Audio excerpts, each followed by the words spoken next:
Welcome to Bat Therapy, mental health through the lens of comics and film.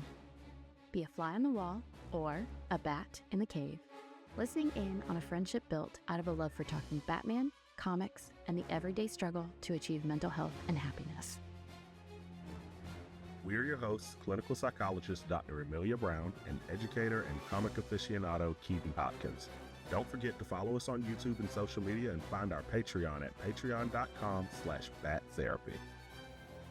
This podcast is about providing education and understanding and is not a replacement for mental health treatment or support. If you're needing help, go to bat-therapy.com for resources. Hey, Bat Therapy listeners. So we have actually wrapped up season 6. We are in the process of getting ourselves ready for season 7. In the meantime, we didn't want to leave you guys with too much of a gap, so we've got some behind the scenes stuff that we're going to be sharing. Even some behind the scenes with some of our special guests, which is really cool. Just a friendly reminder also that if you like this behind the scenes stuff, you can also see us on Patreon and be a patron over there to get some more. I know we always say this, but we really do appreciate you all. We really love doing this. It's a lot of fun, and we're just glad that you all enjoy it as well. So we look forward to another season with you. He gets to that snapping point, which honestly, it kind of, honestly, whenever that anger tips over the edge, it's almost like a mental break, right? Like it's like, and there it is. And it's always so interesting because I always look at those situations and the whole concept of Hulk is like, okay, he gets super angry and then he turns into the Hulk and then he calms down and turns back. And there's a small part of me that's like, okay, if they turn, everyone just stands super still. But they just calm down right then without throwing a tree. I always think about that every time he gets, because they do the same thing. Or maybe there's like some song that they all start to play. Like, you know how there are those songs where you just can't be mad. Right, yeah. Like you just everyone's gotta pick this one song. Yeah, like as soon as Red Hulk turns, all of a sudden, party rocking in the house tonight. And it's like, oh, look, he's happy again. That's all we had to do. He just needed to hear party rock. Like I don't know why no one's thought of this. I mean, like, Black Widow, she does the whole like night. No. Like, right. Yeah, I think you found the.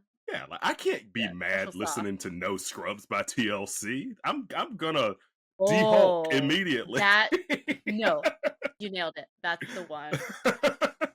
That's the one, right? Yeah. All right.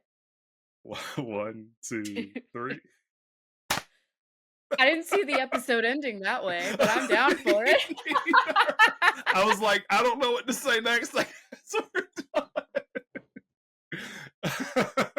You know what's funny is I was like, oh, if they only played him a song, and I was like, I can't think of one, but I'm sure Keeden will.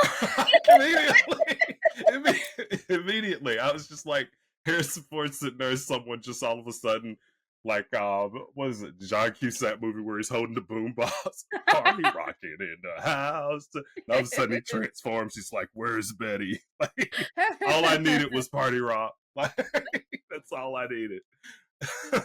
Oh, TLC is a good choice, though. Oh yeah. You can't.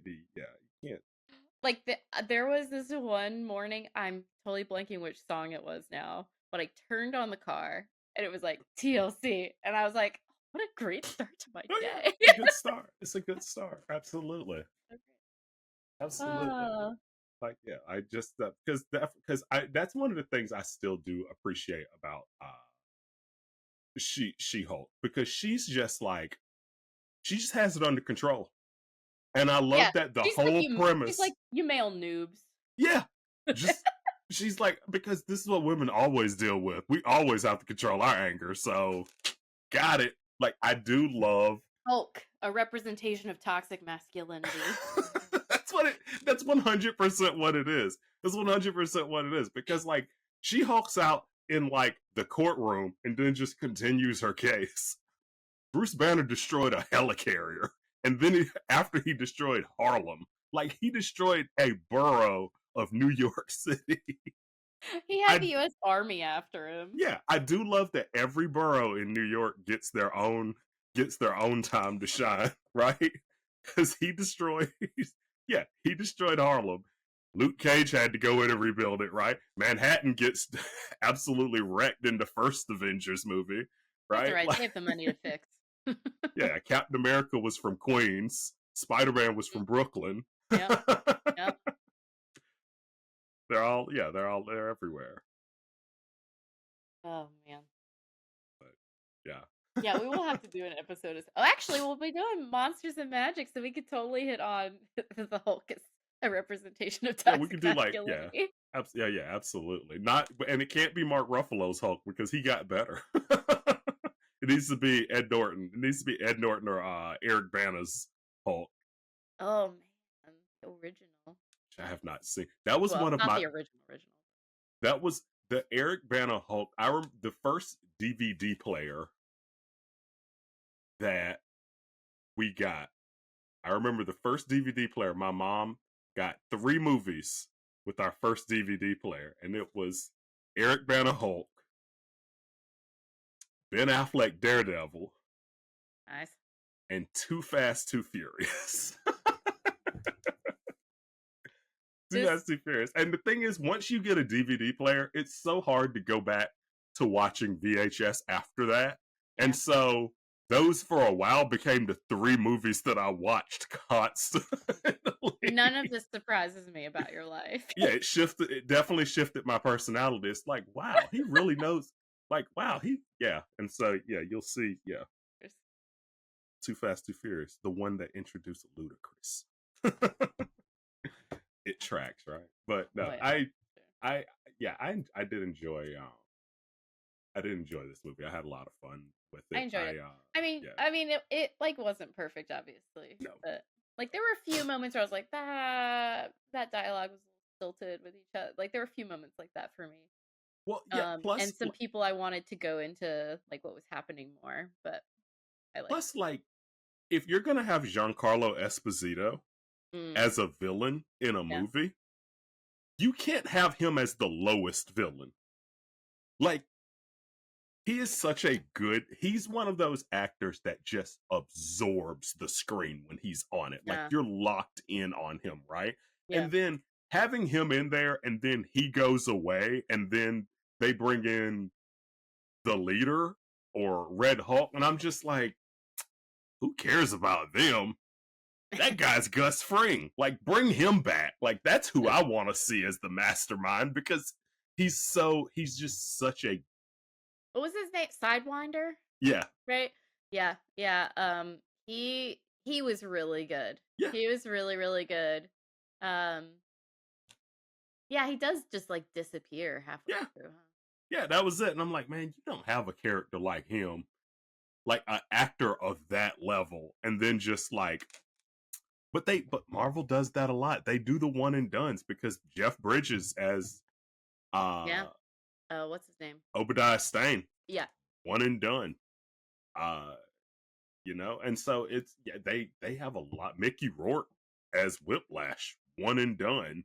Guy Pearce, one and done. Like you have a lot of big name actors that like have amazing screen presence, and they come in and they're here, and then they're out. I wonder if that's more fun for them though, because like if you're one of those people, you're getting work, so you don't need the security as much as someone else. And like I give you that. And you might want to do like just one thing like fully, and then go off and do your next thing. Yeah, because I mean, Guardians of the Galaxy 2 had Kurt Russell. He popped in, and then he was just like, "And I'm out." It's been real. Yeah. Jeff Goldblum, in there in Thor 3. Like, yeah, it is funny how they just bring people in, like big bads, and then or like Matt Damon was always in the plays. That was funny. So good. Yeah. So good. They just released the first image of him. Christopher Nolan is making an Odyssey movie. And Matt Damon is playing Odysseus. I didn't know that. Yeah, they just released the first image the other day, and I was laughing. Oh, I think it was Colleen I was talking to about it. I was laughing because I was like, "It's Christopher Nolan." I said, "Is it going to be the Odyssey set in Chicago? Like, is it gonna? Can like?" That was the joke that I made. I said it's still just going to be set in Chicago. It's a Nolan movie, That'd be hysterical if it did end up right? Chicago. It would be so good. It would be so good. It's like he's on a mission, and you just see him walk past Soldier Field, and it's like, wait, what the hell? Why is he at O'Hare? Like, that'd be good. All right, But Phil, you got plenty of extra content after the episode. that's true. We definitely kept chatting. That was fun. That was fun. Thanks for nerding out with us. I'm clinical psychologist Dr. Amelia Brown. And I'm educator and comic aficionado Keeden Hopkins. Check out my TV and movie reviews on YouTube at Team JVS. Check out our website at bat-therapy.com, our Bat Therapy YouTube channel, and follow us on social media. And don't forget our Patreon page at patreon.com/battherapy. See you next week. Same bat time, same bat channel.